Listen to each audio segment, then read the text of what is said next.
So can you tell me how the Circuit family got involved with gun buyback programs? Well, one of the things is a lot of the clubs. There's a lot of clubs. There's over 400 clubs, well over 400 clubs. We all individually are trying to do something to help our communities. Right. The idea of the gun buyback came to me from the 73rd precinct, and it was supposed to be just my club, which is trucked up. Looking at the numbers, the amount of crimes that's going on, mostly by gun violence, I said, this is too big for me. This is bigger than everybody. I need to get everybody involved. And being that I'm opposed to most of the other presidents, I just made phone calls. And I asked them, I said, this is what we're going to do. Let's make this a community thing, and let's help out and get these guns off the street. Everybody agreed. Yeah. And what's your goal with it? Our goal is to eradicate as many guns as possible. If you take away the gun violence, well, number one, you have to understand there's a prevalence of poverty. As long as the poverty is around, crime is going to be prevalent. And our thing is if we can just give them an alternative, give some of these kids an alternative to being in the street and using guns as a way of making a living or, protecting themselves, then maybe we can just stop the crime. At least lower it. If we save one life, we take one off the street, that could have been 5, 10, 15 lives we saved. And you're planning on giving more money to buy back guns than the NYPD usually does? Yes, actually. The NYPD normally gives back, the NYPD and the DA's offices give back about $200 per gun. We're trying to do 3 or 4. I mean, because the idea is, again, like I said, some of these kids can buy a gun for $150. We want to take that gun out of their hands. They can use that money, hopefully, to go looking for a job. And eventually we want to do other programs along with the gun buyback. We want to give jobs for guns, job training. We want to do mentorship programs. This is just a foot in the door to get us in there to make the thing happen first. We're on the ground level now. We got everybody involved. The churches have been a very, very big help with this. Yeah. Along with the NYPD. So we got the sign off from everybody, and we're just trying to do what we can do. Right.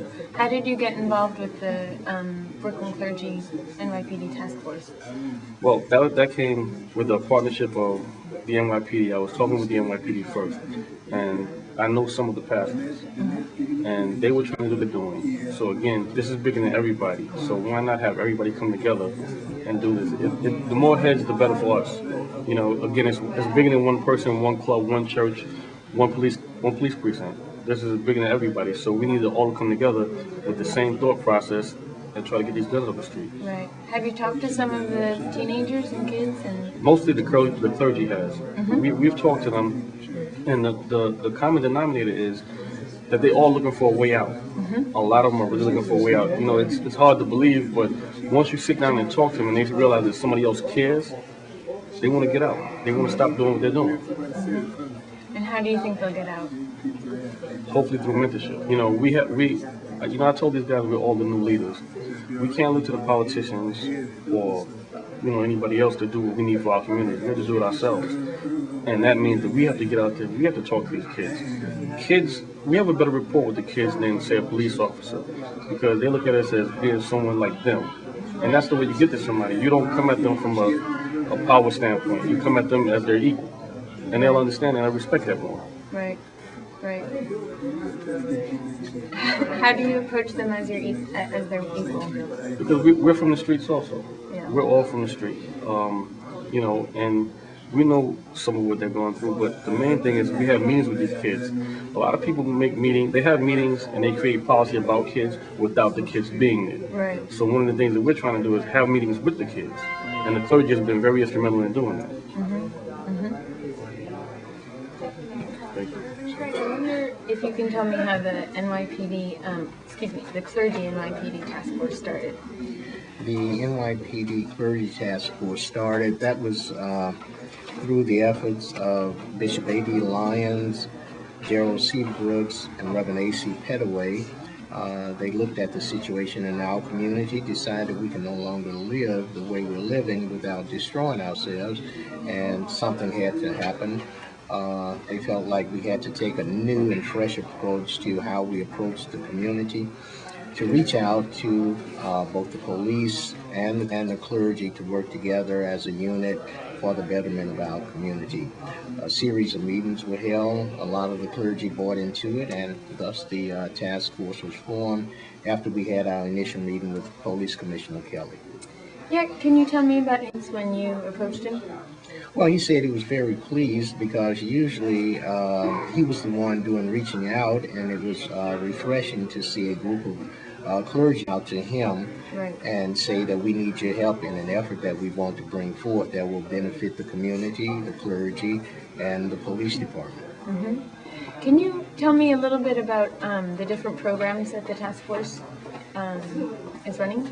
The task force basically started out to work on doing all we could to achieve a dramatic reduction in black-on-black crime. After that, we focused on working with the district attorney in certain programs, and then we also worked with the last two chancellors, the former chancellor and the current chancellor, from an educational perspective, knowing that education is a key. We feel that spirituality or religion is the key, and if we pull everything together, we could have a much, much better and safer community. One of the things we understood was that we had to get to our young people, especially the young people in the game, and convince them that there is a better way of life, that they can achieve some of their dreams and stay within the law in doing it. And that was one of the great things that the Circuit family brought to the table. We have successful young men and women who are known within the community and who are admired within the community by the young people they're looked up to. And they have a message, and the message is, you see the car I'm driving, you admire it, but I got it by working for it, and you can do the same thing and be able to sleep at night. Right. So the response among the teenagers has been good, you would say? It's been very good. The good thing about it is the Circuit family. These are your truckers, these are your bikers. They're looked up to by some of the young people in the community. They're known on a first name basis. Right. They're people that the young people trust. So that gives us a better feel or a better reach for getting into the community and making some inroads into some places where we have not historically been able to get into.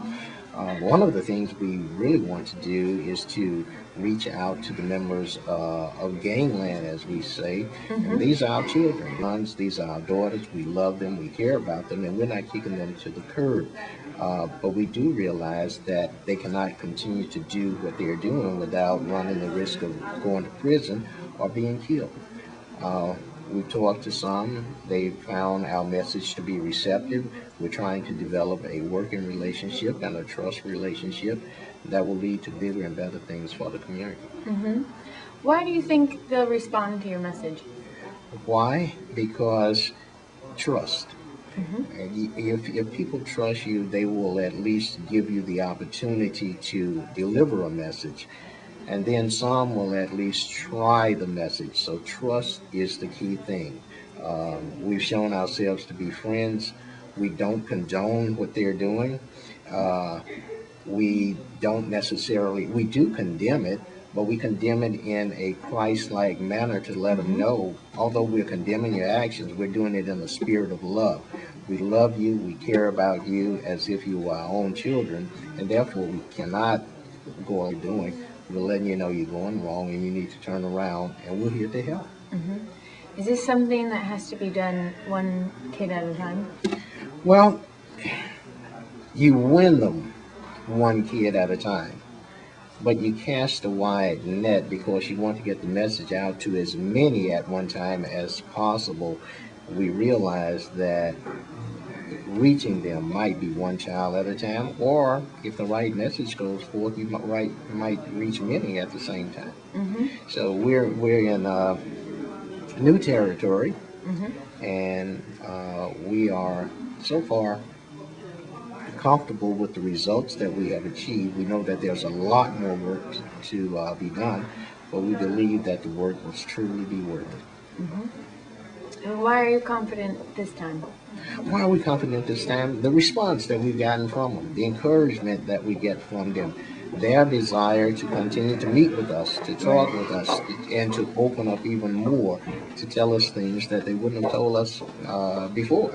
Right, right. And I wonder if you could tell me about the grandmothers that you hold. The grandmother's breakfast was something that came out of the commissioner's office. It's headed by Chief Jaffe. I think it was her idea. I'm pretty certain it was her idea. Um, we recognize that within our communities there are a lot of grandpa raising their children, especially grandmothers raising their children. And we know that there are some challenges. And we also realize that the grandmothers, by and large, need help. They need certain assistance. There are things that are available to them that they don't know are available to them that will help them in their efforts. And it also gives them an outlet where they can come together and identify with each other and talk about some of their experiences and what they did. And they can have the benefit of being able to share their stories, share results, and know that there are authorities that are there to help them. The Department of the Aging came to, was represented at the last breakfast. We have the next one tomorrow morning at 9:30, and the grandmothers are just encouraged. We've heard a few say, I didn't know who to talk to, I didn't know where to go. I felt like I was so alone in this. Now I find out that there are a lot of people having the same issues, and now we're starting to get answers, and we are encouraged. My last question Okay. would be, why do you think the clergy members are particularly effective at reaching out to the youth today? Well, I think the message from the clergy has been one of love and not of condemnation. I think the message from the clergy has been that some of us have been where you are, and we can tell you about what you're going through. There's some things we can do to help you. The message has been that we love you. We don't want to drive you away. We want to embrace you. We want to bring you into the fold and just show you that there is a better way. We follow the rules and the pattern of our Lord and Savior Jesus Christ. He didn't come for the saved, he came for the sinner. And all of us, whether we're in gangs or whether we're in the pulpit at the church, are sinners. None of us live a perfect life. And where we might not do one thing wrong, we do something wrong, no matter who we are. And so we want to know that we don't look down upon them. We don't feel that we're any better than them, but we feel that we have a responsibility to them. Thank you very much. Thank you.